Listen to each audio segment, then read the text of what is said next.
दोस्तों ऐसा कहा जाता है कि ये जो जोड़ियां हैं वो या तो भगवान बना के भेजते हैं या ऊपर वाला बना के भेजता है। और ये बिल्कुल सत्य है कि जोड़ियां ऊपर वाला ही बना के भेजता है। आज की जो कहानी मैं आपको सुनाने वाला हूँ वो इसी पर आधारित है और एक सच्ची कहानी है। दोस्तों दो प्रेमी होते हैं जो एक दूसरे से बेइंतहा मोहब्बत करते हैं। एक दूसरे के बिन वो एक पल रह नहीं पाते हैं, एक दूसरे को देखे बिना वो जी नहीं पाते। साथियों वो शादी करने का फ़ैसला करते हैं और वो एक दूसरे से शादी करने के लिए एग्री भी होते हैं। लेकिन साथियों उनकी फैमिली जो है वो उनके अगेंस्ट खड़ी हो जाती है। दोस्तों फैमिली इसलिए भी अगेंस्ट खड़ी होती है क्योंकि लड़का दूसरी कास्ट का होता है और लड़की दूसरी कास्ट की होती है। तो दोनों की फैमिली जो है एक दूसरे के अगेंस्ट खड़ी होती हैं कि वो शादी नहीं होने देंगे। साथियों क्या होता है, लड़की परिवार वालों के दबाव में आ जाती है और लड़के से शादी करने से मना कर देती है और वो लड़के से कहती है कि अब आप कहीं अंत शादी कर लें, किसी दूसरी लड़की से शादी कर लें, मैं आपसे शादी नहीं करूँगी। साथियों लड़का ये बात सुन के काफ़ी परेशान होता है, पर वो कर क्या सकता है जब सामने वाला व्यक्ति ही मना कर रहा है, वो उसका साथ नहीं दे रहे हैं। फिर क्या होता है कि लड़के के परिवार वाले जो हैं एक लड़की देखते हैं और उसके साथ उसका रिश्ता फिक्स कर देते हैं। साथियों उसका रिश्ता फिक्स हो जाता है, शादी की डेट निकल जाती है और शादी की सारी तैयारियां भी हो जाती हैं। शादी करीब आ जाती है, लगभग दोस्तों शादी के 5-6 दिन रह जाते हैं और इन 5-6 दिन के दौरान कुछ ऐसा होता है जिसे सुनकर आप हैरान हो जाएंगे। दरअसल जो लड़की उस लड़के की प्रेमिका होती है वो लड़के के घर पहुंच जाती है और घर पहुंच करके कुछ इस तरह का माहौल क्रिएट करती है कि सब लोग परेशान होते हैं कि अब क्या होगा, अब क्या होगा। लेकिन साथियों कुछ ऐसा होता है जिसे देख करके सुन करके आसपास के लोग और परिवार के लोग सब खुश हो जाते हैं। तो साथियों आखिर क्या हुआ उनके जीवन में वो हम इस वीडियो में जानेंगे। और अगर आप चैनल पर पहली बार हैं तो चैनल को सब्सक्राइब कर लें और वीडियो को लाइक कर दें। दोस्तों एक कहानी शुरू होती है उत्तर प्रदेश के सीतापुर ज़िले से। सीतापुर ज़िला जो है वो लखनऊ से करीब 50 किलोमीटर दूर है। साथियों यहाँ पर एक गाँव है अंगरासी और इस गाँव में एक लड़का रहता है जिसका नाम योगेंद्र गुप्ता होता है। दोस्तों योगेंद्र गुप्ता की फैमिली का बैकग्राउंड जो है वो अच्छा होता है और उसको फैमिली की तरफ से काफ़ी सपोर्ट मिलता है। साथ दोस्तों पढ़ने लिखने में अच्छा होता है, उसका एक ड्रीम होता है कि पढ़ लिख करके वो एक अच्छी नौकरी हासिल करे और वो गवर्नमेंट जॉब में जाए। साथ ही उसका फोर्स में जाने का ड्रीम होता है, तो वो पढ़ाई भी उसी तरह से करता है और इधर उधर वो बिल्कुल भी ध्यान नहीं भटकाता है। साथ ही उसके हाई स्कूल में भी 85% होते हैं और 12वीं क्लास में भी वो 85% नंबर से पास होता है। साथियों उसका मैथ और सारे सब्जेक्ट बहुत अच्छे होते हैं, तो वो बीएससी करने का सोचता है। तो वो लखनऊ यूनिवर्सिटी से बीएससी में फॉर्म डाल देता है, एडमिशन ले लेता है। दोस्तों वो एडमिशन लेता है, एडमिशन लेने के बाद में लखनऊ में शिफ्ट हो जाता है। वो लखनऊ में रहकर कंपटीशन की कोचिंग करता है और साथ ही साथ जो है वो बीएससी की पढ़ाई भी करता है। बीएससी क्लास अटेंड करता, देन वो कंपटीशन की कोचिंग करता, तो उसका पूरा टाइम जो है वो पढ़ने लिखने में गुजर जाता था। दोस्तों कॉलेज के दौरान उसे कई लड़कियों ने प्रपोज़ किया पर वो इन चीज़ों पे बिल्कुल ध्यान नहीं देता था। दोस्तों उसका ड्रीम था कि उसको पढ़ना है और नौकरी हासिल करना है, पर साथियों शायद उसका लक सही नहीं होता है। उसके फ्रेंड्स जो हैं वो सारे सेटल हो जाते हैं गवर्नमेंट जॉब में, पर वो कई सारे अटैम्प्ट देता है पर उसका सिलेक्शन कहीं नहीं होता है। अब वो थोड़ा सा सोचने लगता है क्योंकि उसकी एज भी अब लगभग 20 साल हो गई है और 20 साल में अभी उसे जॉब नहीं मिली है, तो वो थोड़ा परेशान रहने लगता है। अब उसे क्या करना चाहिए, क्योंकि उधर फैमिली का भी थोड़ा दबाव हो जाता है, घर का बड़ा बेटा होता है। तो क्या करता है एक दिन वो कि लखनऊ के पास में एक ज़िला लगता है उन्नाव में एक संस्थान को ज्वाइन करता है। वो संस्थान जो है वो शिक्षा पे वर्क करती है, तो क्योंकि वो पढ़ने लिखने में अच्छा था तो वो संस्था को ज्वाइन कर लेता है। साथियों ज्वाइन करने के बाद में वो उसमें वर्क करता है और काफ़ी अच्छा उसका काम रहता है, लीडर्स का सपोर्ट अच्छा मिलता है और वो भी दिलो जान से मेहनत करता है। लेकिन साथियों उसको जो वर्किंग एरिया दिया जाता है, उस वर्किंग एरिया में जब वो जाता था तो उसको कोई बहुत प्यार भरी नज़रों से देखता था, पर उसे बिल्कुल पता नहीं था कि उसे कोई देखता है। वो 2-4-6 बार जब वहाँ गया और वहाँ जाने के बाद उसे पता चला कि उसको कोई चाहता है, उससे कोई मोहब्बत करता है, पर वो कहने से डरता है। जब योगेंद्र को ये पता चलता है तो योगेंद्र जो है वो भी उसकी तरफ आकर्षित हो जाता है, वो भी उसकी तरफ देखने लगता है। साथियों, उस लड़की का नाम जो है वो खुशी होता है। अब खुशी योगेंद्र की तरफ देख रही है, योगेंद्र खुशी की तरफ देखता है और दोनों जो हैं आपस में फ़ोन नंबर शेयर कर लेते हैं। अब दोस्तों फ़ोन नंबर शेयर हो जाते हैं तो वो लंबी लंबी बातें करते हैं, काफ़ी टाइम तक उनकी बातें होती हैं, एक दूसरे के हाल चाल लेते हैं और इसके बाद जो है वो तरह तरह की बातें करते हैं। अब साथियों, उनका प्रेम जो है वो काफ़ी बढ़ गया है। धीरे धीरे करके लगभग 1.5 साल गुजर जाती है। 1.5 साल के दौरान वो एक दूसरे को इतने अच्छे से जानने लगे कि शायद कोई किसी को जानता हो, या तो वो ही जान सकता है जो किसी से प्रेम करता है। इसी तरह से वो काफ़ी अच्छे से जानने लगे थे, दोनों की काफ़ी अच्छी बॉन्डिंग हो गई थी। दोस्तों, एक दिन क्या होता है कि वो दोनों शादी करने का फ़ैसला करते हैं कि अब काफ़ी टाइम तक उन्हें बात करते हो गया, अब क्यों ना वो शादी करें। अब जब शादी की बात आती है तो क्योंकि लड़की जो है वो दूसरी कास्ट से होती है, लड़का जो है वो दूसरी कास्ट से होता है, तो उनके बीच में सबसे बड़ा चैलेंज होता है कि फैमिली वालों को कैसे राज़ी करें। तो लड़की अपनी फैमिली में बताती है, तो लड़की के फैमिली वाले जब सुनते हैं तो वो परेशान हो जाते हैं, आखिर ये खुशी क्या बोल रही है। वो थोड़ा समझाते भी हैं कि ये सब गलत होता है, तुम्हारे घर में और भी बहनें हैं, अगर तुम ऐसा करोगे तो फिर हम क्या करेंगे, हम कहाँ मुँह दिखाएंगे। उधर लड़के की तरफ भी लड़के की फैमिली वाले राज़ी नहीं होते हैं इस शादी को लेकर के, वो भी काफ़ी समझाते हैं लड़के को। तो साथियों, क्या होता है कि लड़का तो समझ जाता है पर लड़की थोड़ी परेशान होती है, पर क्या करते हैं कि परिवार के सामने लोगों को झुकना पड़ता है।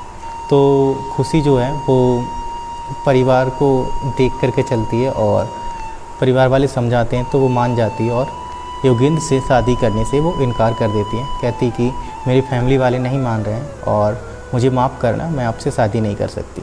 इतनी बात जब योगेंद्र सुनता है तो परेशान हो जाता है। दोस्तों, अब वो करे तो करे क्या, वो जिससे बेइंतहा मोहब्बत करता था, वो जिसे जान से ज़्यादा चाहता था, आज वो उसके साथ रहने से मना कर रही है, तो फिर वो कर भी क्या सकता है। दोस्तों, वो लड़की ये भी कहती है कि तुम अब किसी अच्छी लड़की को देख करके अपनी शादी कर लो और शायद हम आगे जीवन में एक दूसरे से मिले भी ना, ये भी हो सकता है। तो योगेंद्र काफ़ी देर तक फ़ोन कॉल पे रोता भी है, वो दोनों रोते हैं, पर क्या कर सकते हैं फैमिली के सामने। फिर क्या होता है दोस्तों, उधर योगेंद्र के घर वाले योगेंद्र का रिश्ता दूसरी लड़की से फिक्स कर देते हैं और योगेंद्र जो है काफ़ी परेशान रहता है। पर दोस्तों, उधर योगेंद्र का रिश्ता फिक्स हो गया है, पर जो योगेंद्र की प्रेमिका थी, जो खुशी थी, उन दोनों की फ़ोन पर कभी कभी बात हुआ करती थी इस दौरान। तो जो है काफ़ी चीज़ें वो एक दूसरे से शेयर भी करते थे कि कैसा चल रहा है आपकी लाइफ में, क्या चल रहा है आपकी लाइफ में, क्या चल रहा है। तो योगेंद्र जो भी चीज़ें थी वो उसको शेयर करता था कि उसका रिश्ता फिक्स हुआ है और ऐसी लड़की है, देखने में ऐसी है, ये करती है, वो करती है, मतलब सारी चीज़ें वो खुशी को बताता। जिसके साथ उसका रिश्ता फिक्स हुआ था उसका नाम राधा था और राधा भी अब क्या है कि योगेंद्र से बातचीत करने लगे हैं और वो भी योगेंद्र को काफ़ी चाहने लगे हैं, क्योंकि वो पति के रूप में उसे देखी थी और उसका रिश्ता फिक्स हो गया था। तो वो बिल्कुल ही एकदम अच्छे से बात उससे करती थी, रिस्पेक्टफुली बात करती थी और धीरे धीरे करके वो भी उससे प्यार करने लगी थी। अब साथियों, क्या होता है कि जब भी राधा योगेंद्र को फ़ोन करे तो कभी कभी फ़ोन उसका बिजी जाए, तो वो पूछती भी थी कि आप किससे बात करते हैं। तो योगेंद्र कहता था कि मैं अपनी फ्रेंड से बात करता हूँ, जहाँ काम करता था वहीं पर एक फ्रेंड है मेरी, उससे बात करता हूँ।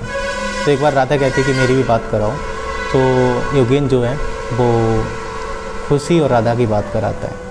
तो वो दोनों लोग आपस में अच्छे से बात करती हैं। राधा को बस इतना ही पता होता है कि केवल फ्रेंड का रिश्ता है और इससे आगे कोई बात नहीं है, और उस समय था ही ऐसा। पर दोस्तों, खुशी और योगेंद्र काफ़ी टाइम से एक दूसरे को जानते थे और जैसे ही योगेंद्र और राधा का रिश्ता फिक्स हुआ तो खुशी को बहुत दुख हुआ कि शायद कोई उससे दूर जा रहा है। तो उनका जो बात करना है अब पहले से ज़्यादा हो गया है। अब वो पूरे पूरे दिन फ़ोन पर बात करते हैं, एक दूसरे के सुख और दुख को बांटते हैं। और क्या होता है कि अब दोस्तों, खुशी को एहसास होता है कि शायद उससे उसका योगेंद्र जो है वो छिन रहा है, उससे जुदा हो रहा है। तो वो अब योगेंद्र की तरफ और पोलाइटली बात करने लगी है। वो बहुत ज़्यादा प्यार से बात करने लगी है। उसको ये लगता था शायद उससे योगेंद्र छिन रहा है। उधर साथियों योगेंद्र की शादी के दिन करीब आ जाते हैं और सारी ख़रीदारियाँ हो जाती हैं। सारा काम जो है वो एकदम फिक्स हो जाता है। इधर जो है योगेंद्र और खुशी की जो बातें हैं वो काफ़ी हद तक बढ़ गई हैं। अब खुशी जो है एक दिन क्या होता है कि योगेंद्र के रूम पर चली आती है जहाँ वो जॉब करता था। अब साथियों उसके रूम पर आती है तो योगेंद्र जो है उसको अपने पास बिठाता है और जो भी चीज़ें हैं उसको नाश्ता पानी कराता है। और नाश्ता पानी कराने के बाद में पूछता है कि खुशी आप यहाँ क्यों आए हैं। तो वो कहती है कि मैं तुम्हारे बिन रह नहीं पाऊँगी, तुम्हारे बिन जी नहीं पाऊँगी। अब परिवार वाले चाहें जो करें पर मुझे एक भी बात उनकी नहीं मानना है, मैं तुम्हारे साथ ही रहूँगी। तो योगेंद्र काफ़ी समझाता है कि ये गलत है, आप अपने परिवार वालों से पूछ के आइए क्या। दरअसल खुशी जो है वो स्कूल के बहाने घर से आई थी और फिर वहीं से उसके रूम पे पहुंच जाती है। तो वो काफ़ी पूछता है, समझाता है, पर वो घर जाने को राज़ी नहीं होती। दोस्तों पूरे दिन वहीं रुकती है, शाम हो जाती है पर शाम को भी वो घर जाने को राज़ी नहीं होती है। वो कहती है कि नहीं मुझे तुम्हारे साथ ही रहना है। उधर परिवार वाले खुशी के ढूंढते हैं उसको कि उनकी लड़की कहाँ गई है, उनकी बेटियाँ कहाँ गई है। पर साथियों परिवार वालों को कुछ पता नहीं चल रहा होता है। फिर क्या होता है कि खुशी के रिलेशन में एक लड़का होता है, योगेंद्र उसको फ़ोन करता है। वो कहता है कि मैं तो लखनऊ में हूँ और खुशी जो है वो आपके पास में एक मंदिर है वहाँ पर है। तो वो लोग वहाँ जाते हैं और वहाँ पर उन्हें खुशी मिलती है। तो खुशी जो है वो काफ़ी परेशान थी, वो ऐसा लग रहा था डिप्रेशन में चली गई है, वो बहकी बहकी बातें कर रही थी।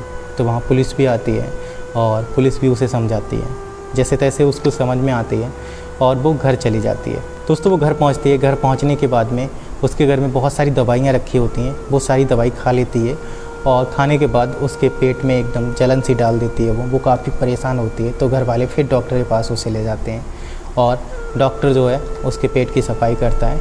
फिर वो आराम में आती है। फिर क्या होता है, दूसरा दिन होता है, घर वाले उसको मारते पीटते भी हैं और काफ़ी समझाते भी हैं पर उसके समझ में बिल्कुल नहीं आ रहा था। फिर क्या होता है दोस्तों कि वो हाथ की जो है वो नस काट लेती है। अब घर वाले इन सब हरकतों से बहुत परेशान थे। शायद वो भी समझ गए थे कि अब ये योगेंद्र के बिना रह नहीं सकती, ये अपनी जान दे देगी। तो लड़की के पिता जो हैं वो काफ़ी समझदार होते हैं। तो वो अपनी बेटी को लेकर के उस लड़के के घर जाते हैं सीतापुर में। दोस्तों उन्नाव से उसके पिता उसको सीतापुर ले जाते हैं। वो रात में जाते हैं। रात में जाने के बाद में वहाँ योगेंद्र को कॉल करते तो योगेंद्र का नंबर जो है वो स्विच ऑफ होता है, क्योंकि उसके परिवार वालों ने नंबर स्विच ऑफ करा दिया था। वो भी इस चीज़ के ख़िलाफ़ थे पर जैसे तैसे करके वो उसके घर पहुंच जाते हैं। साथियों जैसे घर पहुंचते हैं योगेंद्र और उसकी फैमिली वाले जब उस लड़की को देखते हैं, खुशी को देखते हैं, तो वो एकदम दंग रह जाते हैं। आखिर अब वो करे तो करे क्या। वो ऐसे मोड़ पे फंस गए हैं, ऐसी सिचुएशन फंस गए हैं। उधर योगेंद्र का जिसके साथ रिश्ता फिक्स हुआ था उसकी शादी के दिन करीब हैं, लगभग 5 से 6 दिन बचे हैं। इधर ये लड़की भी उनके घर पहुंच गई है। तो अब वो क्या करें। पर जो है योगेंद्र के पिताजी काफ़ी समझदार होते हैं और उसकी फैमिली में सभी लोग समझदार होते हैं। तो वो बैठकर बातचीत करते हैं कि अब किया क्या जाए। तो निर्णय ये निकलता है कि खुशी को जो है वो अपने साथ रखेंगे और जहाँ से उन्होंने रिश्ता फिक्स किया था योगेंद्र का, वहाँ पर वो फ़ोन करते हैं, उनको सारी सिचुएशन बताते हैं। तब क्या होता है, वो लोग आते हैं और आने के बाद में वो पंचायत बिठाते हैं। पंचायत में 7 लाख रुपए में उनका फ़ैसला होता है, क्योंकि लड़की वालों ने काफ़ी दहेज खरीद लिया था। इधर वो दहेज दे भी गए थे काफ़ी। तो वो सारा फ़ैसला 7 लाख रुपए में उनका होता है। और जैसे ही फ़ैसला होता है, फ़ैसला होने के बाद में खुशी उनके घर पे ही होती है। दोस्तों उनकी शादी जो है पास के मंदिर में कराई जाती है और शादी जो पूरे विधि विधान से होती है। लड़की के पिता होते हैं, उधर योगेंद्र की तरफ से काफ़ी रिश्तेदार भी शामिल होते हैं।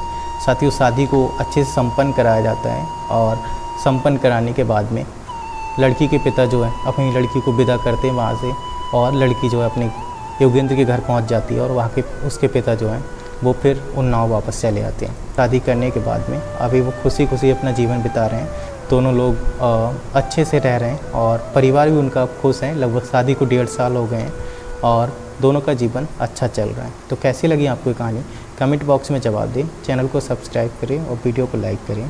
Thanks for watching.